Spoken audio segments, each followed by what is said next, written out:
to order today for March 13th, our Legislative and Policy Committee. And if we can please have roll call. Tuminello. Here. Harris. Here. Politis. Marcus. Here. Moran. Odala. Here. Parker. Here. Staley Berry. Here. Carter. Here. Thank you. The next we need to pledge allegiance. Don, if you could start. Pledge allegiance to the flag of the United States of America and to the republic for which it stands, one nation, under God, indivisible, with liberty and justice for all. Real quick, I just need approval of minutes for February 13th. Any motion by Harris? Second by Tuminello. All in favor? Aye. Motion carries. Okay. We are going to go right on to our federal agenda. Brent. Hello. Good morning, everyone. Good morning, Brent. Good morning, Suzanne. So, as is the case in Washington, there's never a dull week or day. You've probably already seen the news this morning that it looks like Mike Pompeo, the CIA director, is going to be replacing Rex Tillerson as Secretary of State. Yes. So, I don't know that we were expecting this last night, but it's news this morning.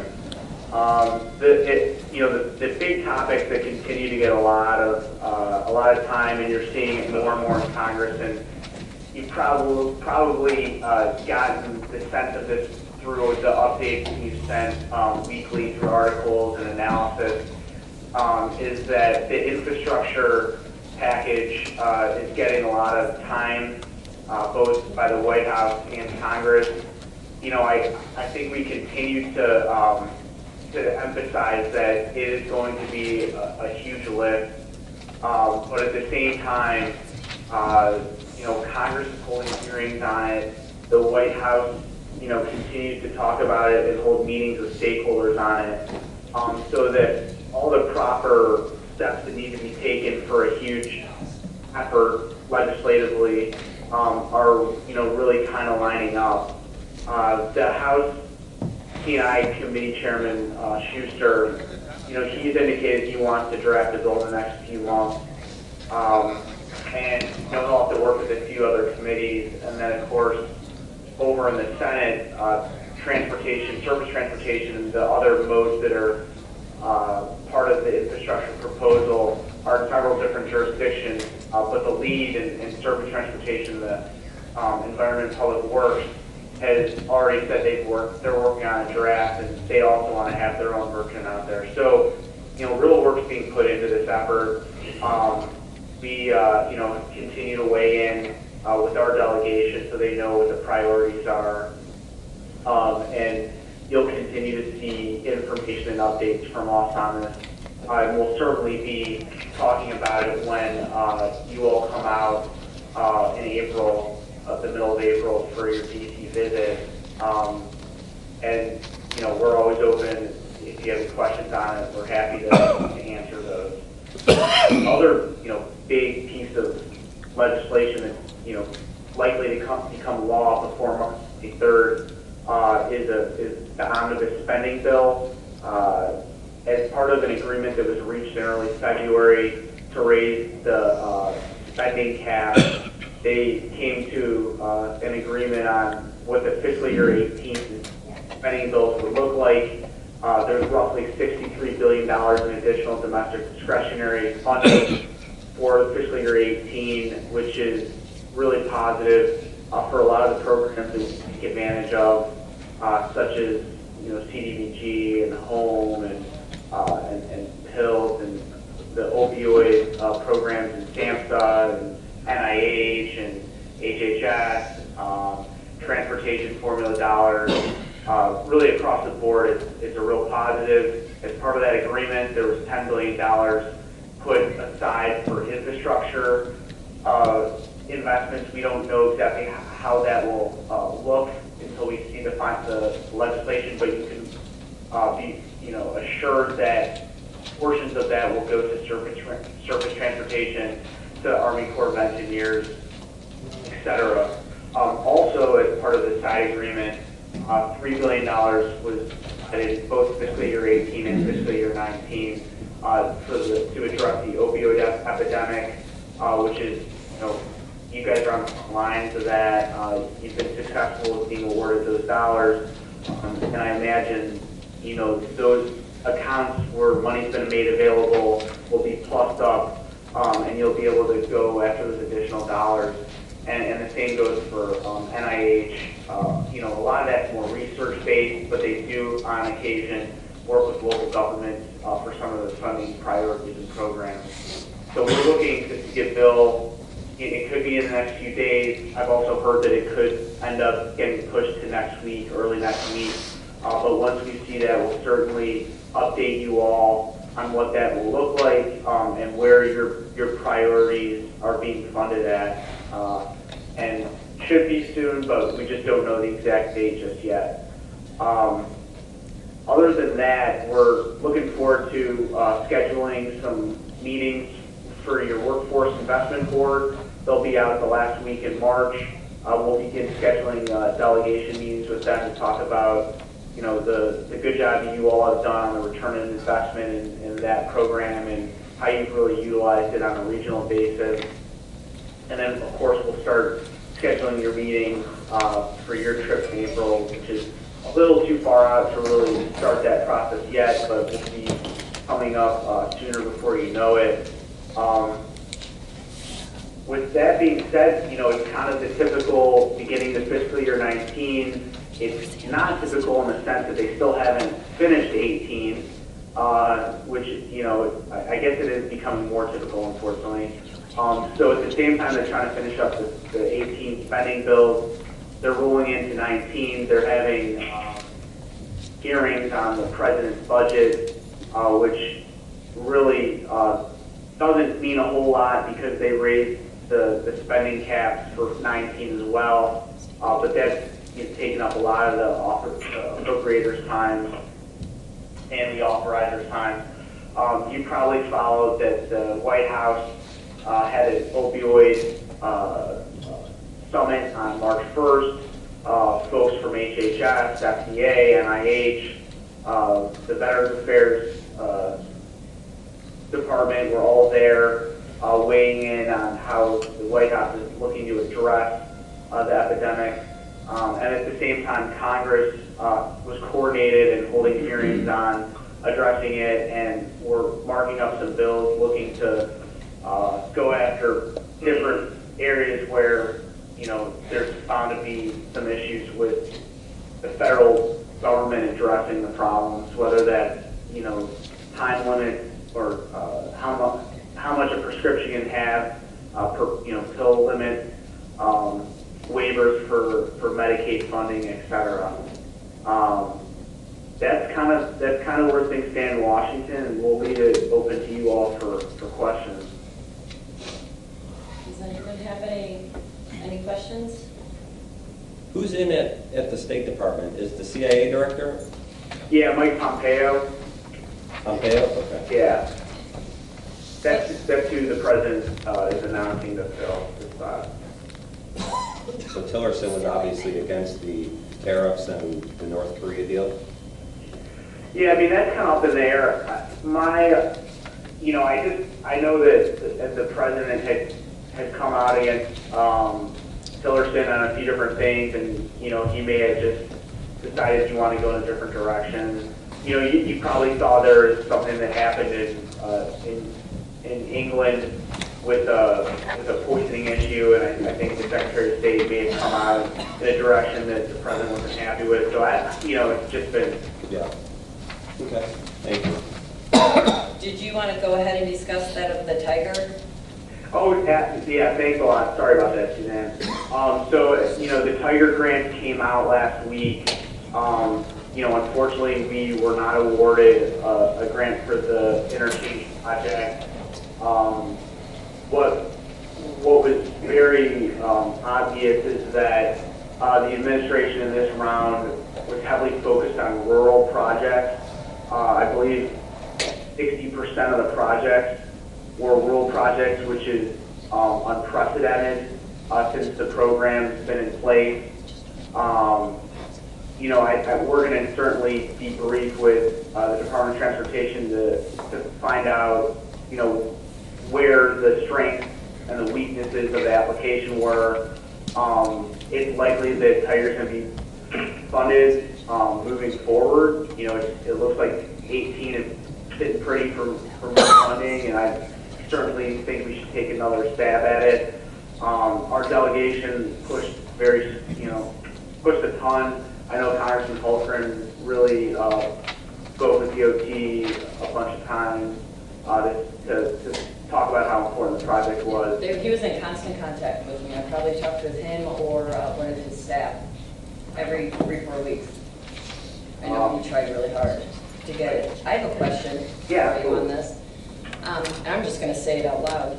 This didn't have anything to do, they weren't doing anything of that of sanctuary states or anything that of any of these grants or anything that are derailed. I mean, we know there's a lot of talk out there and we're hearing it secondhand, but you're on the floor, so that's not interfering in any of this, is it? Suzanne, this is Jim. You know, there was one grant funded in Illinois, in southern Illinois, in Congressman Shimkus' district. So Illinois was not, totally ignored, but there was only one project. The Supreme Court is set to hear the case in the next couple of weeks regarding the online sales collection. Correct, yeah. Right. So I just would like to make sure that you keep us up to date on that. Just to give you, for instance, I've been talking about how it affects small business. Our company created Nexus in Florida last month. And just by creating the Nexus into that one state, in one county, Hillsborough County, I believe it's Hillsborough, in Florida outside of Tampa, it cost me $2,700 just to be able to outfit the website just for one location. So I think it's going to be devastating to these small businesses if we have to start doing this with each location across the United States. They're either going to have to come up with a minimum threshold of business size, or they're going to have to put just a flat tax on, where it's all one, so it's easier, because there's no way a small business is going to be able to endure $50,000 to $100,000 in web development just to be able to collect and file sales tax returns in all of these different counties. Yeah, I mean, we're certainly following this very closely, and absolutely we'll update you. And I understand your concerns, and a lot of members of Congress have heard the same things. And there's a couple different bills moving, and one of them has a carve out for small businesses. I think Congress is waiting now. I mean, there's a couple different things going on. One, there's some talk that they want to attach legislation addressing it on this larger bill that's supposed to move before March 23rd. There's been a lot of pushback on that. The concern with lawmakers who are really closely involved in this is that the Supreme Court overturns the past precedent, and then it's just the Wild West out there with every state trying to figure out how to implement their own sales, online sales tax collection mechanism. So they're thinking, well, let's do this prior to the decision in case it gets overturned. Then there's a large block of Congress in the House specifically that they think, we should wait until we get a decision out of the Supreme Court. It seems like it's more likely that Congress is going to wait until the Supreme Court decides on this, and then they'll likely pass legislation to at least create some kind of uniformity. But my point being is that this is on the radar of Congress, and there are people, a lot of people pushing bills that understand that this could really, really harm small businesses. Yeah, I've been saying that for a couple of years. I feel like a broken record. Oh, you have to. But it will absolutely devastate. It will take small mom and pop shops. Like there's a small mom and pop shop in New Lenox that sells like boutique stuff, and they sell some stuff online. They would completely eliminate that line of work. And every district across the entire county, across every county, has those same small businesses that would be absolutely destroyed. They'd be run out of business because it would just create more and more, feed the monster, you know, the large, big companies that have Nexus already created in 50 states, and this is not going to bother them at all. But to the small guy, this would be devastating. Thank you. Anyone else have anything for Brett? But do you think that, if I can ask Ray and Yep. Jim, do you think that's the goal of this bill, Ray, in that online taxing would eliminate small business as a bigger picture, whereby I think the administration I'm looking at now like the big and not the little? No, I don't think that has anything to do with it. I think the reality is this. Look, no one likes to pay tax, right? But there has been a way to circumvent paying taxes, and that's by people buying through third-party affiliates online. So they're buying online, and states across the entire country are, and I'm not advocating for more taxes, I'm just saying states are being bypassed. And when the taxes are you know, what creates the income side of your revenue sheet on municipalities and states, you are basically eliminated. Now with 9 to 12%, whatever the number is, of all product being purchased online, tax-free, that's where the states are, that's why they're fighting so hard to get their income back.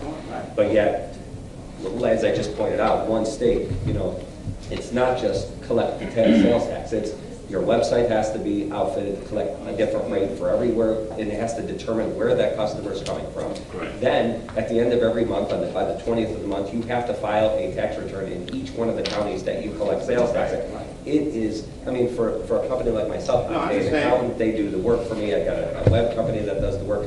But for a small business Right. that's under, you know, $4 or $5 million a year, they will never keep up. They will get frustrated, and it's either got to be a flat rate that it's very simple, that they pay in the one location and it gets divvied up by population, or something has to happen to help mitigate the effect on the small business. But I raised this issue, Suzanne, I'll leave you alone in a minute, because I watched the news this morning, and I saw some of the big stores, Carson, et cetera, in Chicago, that are now closing again. And we know a lot of people going to internet shopping and online. Amazon is just starting everything. They want to own the world. And it looks like the trend is going that way, in that that's where the sales tax is going to have to be if America is going to stay competitive. Yeah. It looks like it's going that way. Now, Amazon's quite unique because they already have Nexus in all 50 states, right? So they're collecting sales tax Right. on everything they sell. However, But look how big. the big portion of Amazon is through third-party selling. So let's just say, you know, Don has some product that he wants to sell on Amazon. If Amazon's doing the fulfillment, they're charging you tax because they have Nexus already. But if Don's shipping the product direct out of his location and just using Amazon as the sales driver, he does not have to charge sales tax. So that's where they're trying to change the line. That even I'll buy for- from Don. even for- I'll buy from Don. You'll buy from Don. I'll buy from Don. I can't afford it. Debbie? I have a question about Just tariffs. push the button. Just push the button, okay. I have a question about tariffs. And has there been any legislation you've seen come for tariffs? Because what I'm worried about is the farmers. If we've got, the farmers have to hit tariffs, hit those farmers, it's going to devastate some of them. So what was your question? Or has there been any talk at the legislative level about tariffs? That's not putting down, what's the Chinese gonna do? Is somebody gonna come back? We're putting them on aluminum and steel. Right, but Other they countries might may come back and move it. put it on grain imports, Right. against us. Sure. Even the playing field, right? So, Well, there's two sides of that story, right? Because like whenever you go overseas and you try to buy something American, there's a big tariff put on the product as it is. And I think, you know, there's a lot of personal different opinions on this. However, just to give you an idea, like we're selling a company in China, we're selling an actual home center there, some product that's made in the United States. You cannot believe the amount of tariff that is charged to me just to ship my product there. But if I bring the same product in from there to here, there's 0% tariff on it. So I don't necessarily disagree with some kind of tariffs. I mean, I don't either, I'm just She's worried about, asking if I'm there's asking, legislation. and is there legislation out there?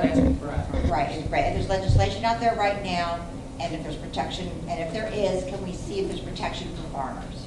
That's, I don't disagree I with don't the know if other you part. can hear her now, but she's asking if there A little soft. Can you just repeat your question? Yeah, she's asking if there's any protection in legislation out there for farmers against any retaliation from the tariff increases that Trump's putting on a certain industry. She's worried about retaliation from foreign countries Sure. regarding our farmers. Is that Right. correct? No. Correct, I'm not, the other part I get. Okay. Well, one thing to keep in mind is that Canada and Mexico were exempted from the new tariffs that Trump announced last week. So I know there was a lot of concern within the Agriculture Committee, especially with those two countries. So that should not be a problem. Okay. All right, Brett, Jen, I think we're good. Thank you so much for calling in. All right, thank you. Have a nice morning. You too. Bye. Okay. Next, we are going to go right on to our state legislative update. Brent. Good morning. I think you've all received, I'm not sure if you have it in your package, but the reports that Curran and Associates sent out regarding your bills and different bills. There hasn't, to really be blunt, there hasn't been a lot of activity in Springfield. There's not been a lot of meeting days. There have been a lot of canceled days. Right now, the House is out. The Senate's in this week, but then there's a 3-week break coming up after this week. Next week, obviously, the primary election, then you have the 2-week Easter break. So the House won't be in session for the next 4 weeks, and the Senate won't be in session for the next 3 weeks. So, and once we get back, there's committee deadlines that week. And like I said, there's been limited or very limited action in committees. So either that last week is going to be very hectic, or they're going to extend a lot of the bills, which they normally do. So, but one thing we did have, and Suzanne, you were part of this, and so was the executive, Larry Walsh, and Nick Palmer were down there for a subject matter hearing on groundwater monitoring at the CCDD facilities. That lasted for about 2 hours. A lot of information exchanged for the committee, the environmental committee.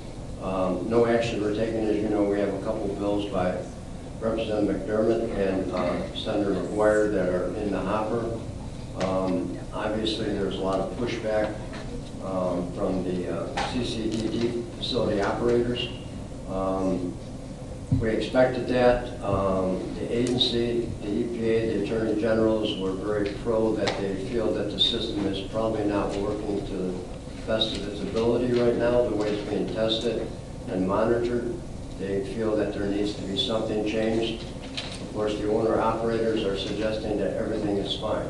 So, we're still along that line, and as you are aware, last year when the EPA went out and did this testing of all the sites, they identified some problems at 85% of the sites.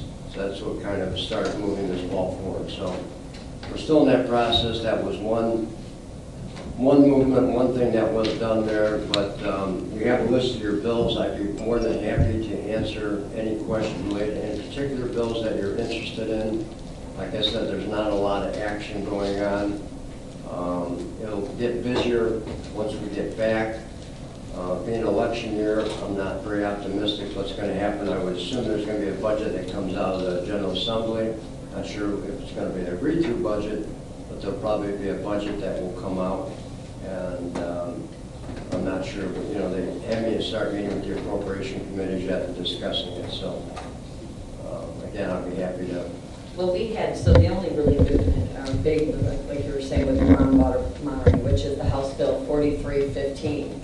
And if you could see, kind of up here with my committee and everyone, of all the opposition that was on this.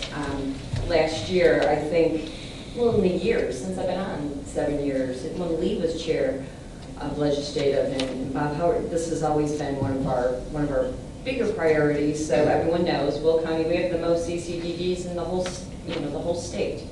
Everyone, but we are been the champion, thanks to that fact of Brent and Julie. We've really been working so hard, and not just on the committees, but calls and meetings, but last year, with the EPA coming out and doing testing and finding so much dirty soils, that they came back, this tainted soil, they came back, and I think now they're getting a little concerned that we're getting that much closer.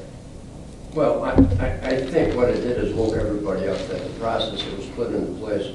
You have to remember, some of these facilities have been operating long before there's regulations, so we don't exactly know what, before the regulations, what was actually put in them. That's one problem, but more importantly, there seems to be a lot of pushback on groundwater monitoring.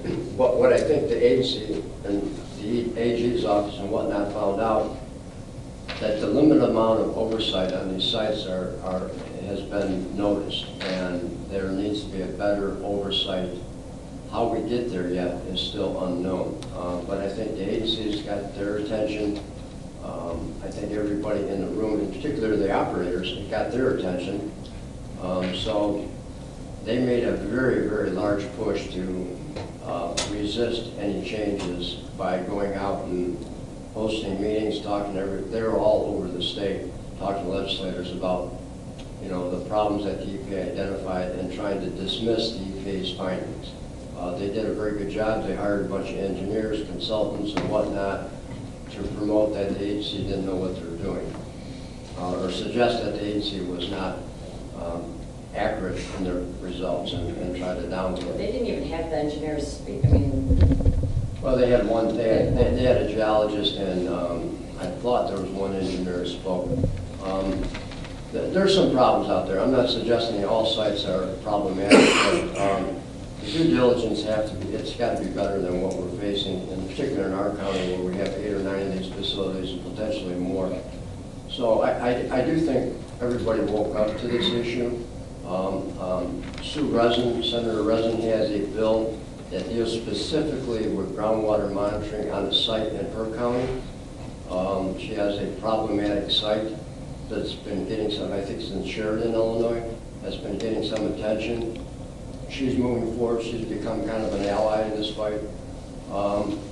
So there is some issues, and I think that everybody knows it, but we're up against a very huge block of strong advocates that have a lot of friends, and so. When I was down in Springfield, when we went down to the lobby day, and I was talking with Mayor Missy, Sean, and she would say they have a quarry in the middle of their village, and that they do these groundwater, they have these wells, so they're able to do these testings.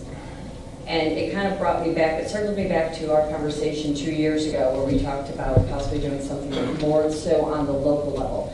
Not that I don't have, any faith in what could happen in Springfield, but I have no faith that anything's going to happen in Springfield. And if we could possibly, again, maybe revisit looking at something on a local, not at all to get away from this, but in addition of what we can do. So that's just something that we have out there, and maybe we can have that dialogue and that subject matter open up again, because we talked about it and then it was never really addressed. But I think, of talking with Mayor Miss and how they were kind of taking matters in their own hand and doing it on the local, I think that's something that we need to definitely look at, because we're not getting, the other counties, they're like, okay, that's it, but we have the charge, and it's now getting where they're even gathering more opposition. Does anyone have any questions on that matter? Okay, and really quick, I'm going to open up this one too. Is there the Hastings bill coming back on, speaking of quarries, about the partial? Did he reintroduce that? Is that going to be thrown No, out? he hasn't, but there's been a movement. There's a CCDD facility up in Lyons that apparently has been And that's trying one? to... That's not even what. No, but they're the ones that bill that we defeated twice last year that kind of started this whole ball game rolling. There's some movement to give some of the property from that facility over to the city of Lyons, the village of Lyons, think it's the city of Lyons. I'm not sure, there's just been some talk from their local lobbyists to different members that they would like to see this happen. And that's what I think, kind of where that bill originated from, was the city of, was this facility in Lyons. And we're all trying to figure out why partial closure. Well, I think it came from that area, that town. Now that we're finding that out, but I haven't seen that this bill, resurrected. It could, but I haven't seen it. So that's what Cook County? I guess. Yes. Okay. Any other? Don? Yes, I got a question about Larry Jr.'s bill about annexation. Do we have an opinion on that? What is our feeling on that? Yes, I'm asking you, Suzanne, Crickets. I'm asking you, Brett, do you think this thing is going anywhere? Because one No, of the ways that talking- we've been able to keep our tax this low for our constituents is by new development. Yeah, and talking to Larry on this multiple times, as you know, the controversial North Point project, as we hear about every day in the radio and reading the newspaper, is obviously in his district, and he's facing, the concerns. And so I think he's trying to find a way to give what he feels is a wrong at the village of Elwood for not at the planning commission level, that he felt that with all the pushback that there was no remedy for the citizens of Elwood to do, and this is what he's trying to figure out. I'm not sure if the bill would be in place in time enough for this venture, but he's trying to find something to do to address that issue. Do I think it's going to go anywhere? I think Right, there'll be can a you lot- explain what that bill, I don't think everybody knows exactly Oh. what this bill, the nature of Representative it. Walsh introduced a bill that would require that if you annex any property in within the corporate limits of a village or city, that by 10% vote of the last vote in the mayor's or the village trustees election, that the people of that jurisdiction could, it's like a referendum, sign a petition, put a question on the ballot to basically overturn the movement of the elected board. Does that make sense? Am I explaining that probably in a nutshell? Right, so, It makes sense, but I could just see this being a disaster. well, it's not going anywhere. Well, I thought that, but it came out of rules and it went to, So that gets a committee back. I thought they were gonna amend it so you guys get 50% of the signatures. I was just gonna say, Tyler's correct. I tend to see meetings for you guys last Friday, and it was brought up that, that they were gonna change it from 10% to 50%. I mean, it hasn't been done, but that's what we heard as well. And that's been reported everywhere. There's already been groups out there that have opposed this. We'll come to governmental league and take a position now. Well, your municipal league definitely will be against it. Any of the cities will be against it. Senate bill, right now, House bill, or Senate bill? It's a Do we House have- bill. It's a House bill. It's a house bill. Yeah. It's a house bill. You know which one it is? We have the number, I think the number is. You know which one it is? We'll find it. I'll find it for you. I don't have it right We'll at get that. Yeah, it's a house. We've got, Larry's introduced a couple different bills reflecting upon, he's got a bill in there that would charge distribution centers a tax for infrastructure improvements. He's got all sorts of ideas. that he's looking at. 5727. 5727, House. And it's in committee now, did you say? It got assigned to a committee? what was the number again? 5727. It got out of rules. Speaking of, since you brought that up, 2280. Still hanging in assignments, is it? That's a public It's in bill. the It's the puppy mill bill, right? I'm just saying that out loud right now. It came out of rules and it went to cities and villages committee. But ours, The, Yours is not out of roll. Assignments. assignments, it's in the assignment. It's, The one is, The one in the house is the, Right, the- David Olson's bill. the Golson's bill's out. Yeah, I knew that was going in. I mean, that came into effect, but now it's still being held at 2280 by one of our senators. I'm not at liberty to suggest that, but I would assume that there's been some indication by a lot of different people, not But that's just what this. Senator Harmon told me, Oh, okay. Well, he that it told was you. being held up by one of ours. So, And the other, if we want to go ahead and kind of talk, do we want to go, while we're talking about now with our state, talk about the bill that we just brought up with the correctional officers and the gun? I'm sorry. Do we want to go ahead and bring that up, what we're talking about with the correctional officers with the gun, or do we want to just kind of do a little bit of homework before we? Let me do a little bit of homework on that. I understand the issue now a little bit better, so I'll do some research on it and talk to staff and see if there's a better way to skin the cat. And unless the sheriff's got, if you guys want to, okay. Okay. I mean, we'll bring this up again. We have some time to look at this thing. We had a good conversation Right. regarding the atmosphere right now in Springfield and different things, but let's take And a then- look at it.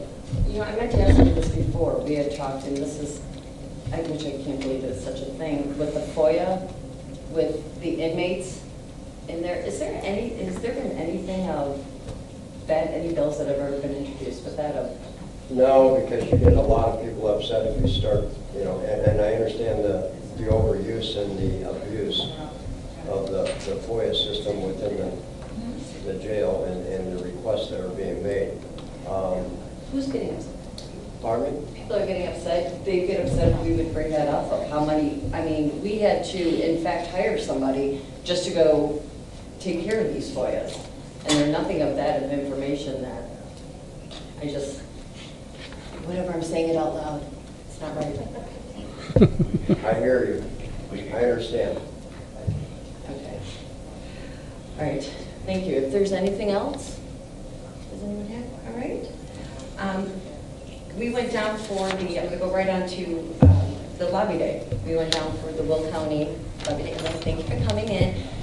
It was wonderful, very well attended, but what happened, we got over to the Capitol, and this is when the one time that we all get together, we have all these meetings, and in fact, they were all in session. They were all thrown in there with all the gun bills that were coming out. So it was definitely a lot of rumble. It was a lot of the consultants and everyone sitting at the rail and everyone else that are sitting into session. I know Larry Walsh and Nick Palmer, though, that morning I wish Nick was here. I wanted to ask him about that. And I don't know if Reagan, did you hear anything about that, of the meeting with the governor?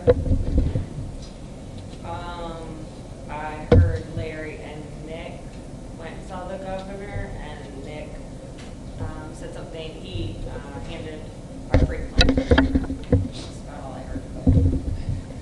Were you in that meeting by chance? I wasn't in the meeting, but I did hear about it.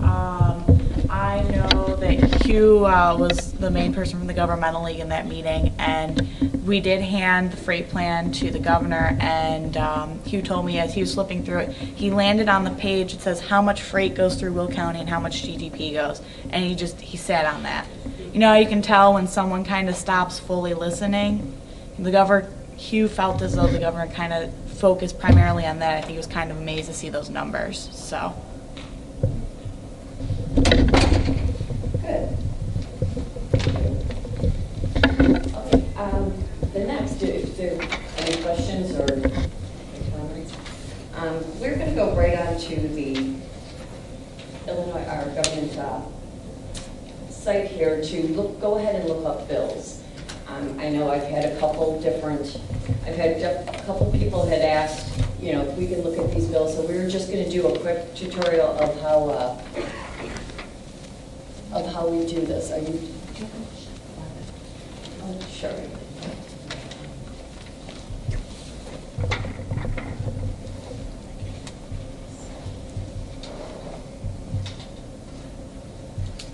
Are we going to? Yes, that's good. Do you want me to? Yes, I'm going.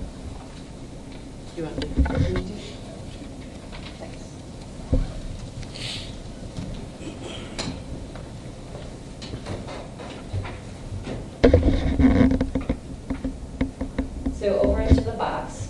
We can do, you matter of fact, let's put in House Bill 5727. That's what Libby Junior said.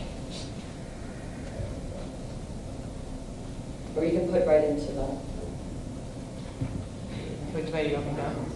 down, Down with the cruiser. Search by bill number, right there. there you go, right there. So, They can't vote for you. okay. Now you can go up to the side so we see how, here's the quick snaps. And then if we go up over to view all actions, up on the top there.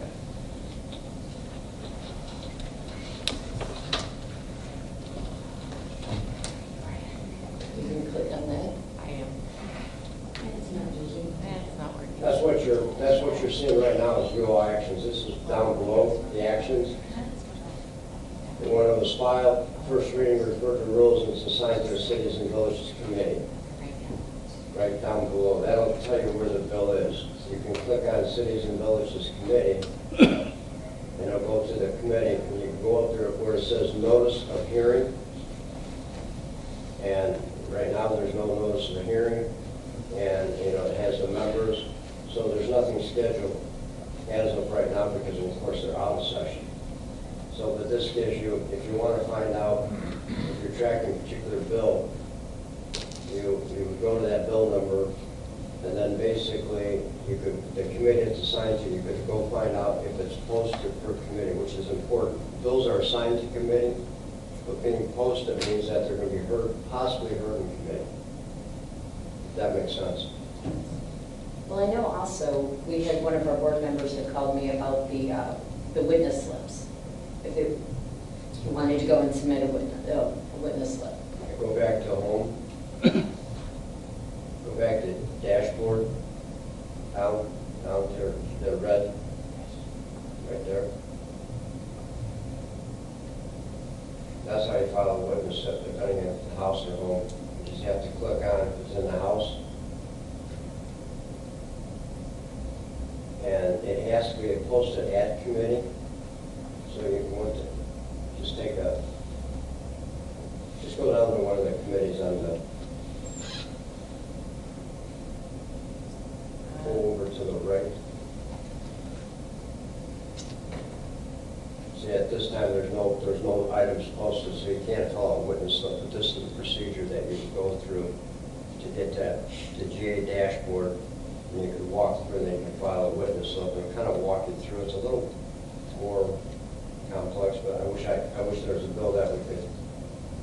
But you see where it says witness slips? Do 4191, House Bill 4191. So there you go. This is how you fill it out. There. Now, so you know, we do this, how we do when we get the witness slips, and it's very systematically, of course. I was saying if someone individually was looking for a bill on their own, they would be as an individual, not of course as a board member. We are very, when a bill pops up, and we're going to call from Brett or from Julie that comes to myself, and we have a whole protocol of how we're going to go, either opposing this or in favor. There's also been times where the executive's office has that in fact put out their own slip in either yay or nay. So it becomes, it's a little bit more systematic, and that's what I also wanted to kind of bring this up with the witness slip and going in and being in favor or not. What we were talking about last week in executive, of that sometimes of getting those calls and making those decisions while they're on the floor. This is what I was where I was kind of gathering at, where we don't, not everything kind of goes across the table. You don't file witness slips except if you instruct us to file witness Yes. slips. Correct. Where I tried, there's a couple, calls that I make, and then we just kind of make that decision. For the most part. How do you file that, Suzanne, the witness slip? Do you have to do it manually? Can you do it online? How do you file that? Yeah. Show. Go over Back to here. the dashboard. Right, Go I to the saw- dashboard. yeah. So you can fill it out. Click back on A witness slip? Yeah, witness slip.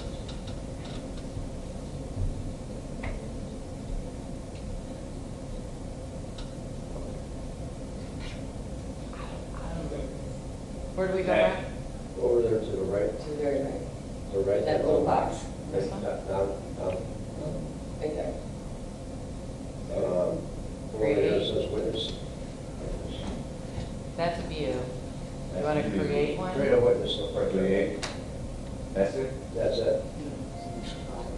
Okay, so you just fill that out Right. and then submit it. Right. There we go. Okay. You submit it as either full photo, whole photo, or no position, and then if you want to present oral testimony or just providing a record of appearance only, is the one all the way on the right is typical, or unless you want to send a written statement. You can do that. Okay. After you fill it all up, you create the witness slip. Right. Okay. But you can't create a witness slip unless the bill is posted for committee. Right.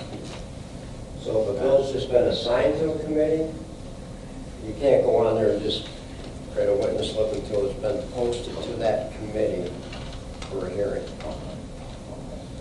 Okay. Every year I learn something new. Like this year when we were talking about about getting the amendment, well, if it's not into a committee, it doesn't reflect what the amendment is. Right. And so that was this If year's. it's in the rules, you can't amend the bill. You can't amend the bill. So we were kind of getting a little heat with Senate Bill 2280 with the Farm Bureau. And so everyone knows that's kind of where it's been a sticking point because we have rabbits in it. And they want the rabbits out for the 4-H clubs because they buy certain breeds of rabbits at Farm and Fleet. Even though it wasn't effective, but they wanted to get us out. Well, they will not, they're still showing opposed until that gets amended. But it can't get amended until it gets to a committee. And this is why nothing goes. Everything kind of gets a little jammed. Does anyone have any other questions on? I really did want to do the Schoolhouse Rock. I'm just a girl, and I'm sitting here and no one was looking. I was trying to wake you guys up. Come on, look alive. I laugh. This song doesn't talk about the back. I'm not that old, I don't remember that. Okay. Is there any public comment? With that, is there any public comment? Okay. There's no announcements? There's no executive? I'll have a motion to adjourn. So moved. Second by, motion by Brian. All in favor? Meeting adjourned. Thank you.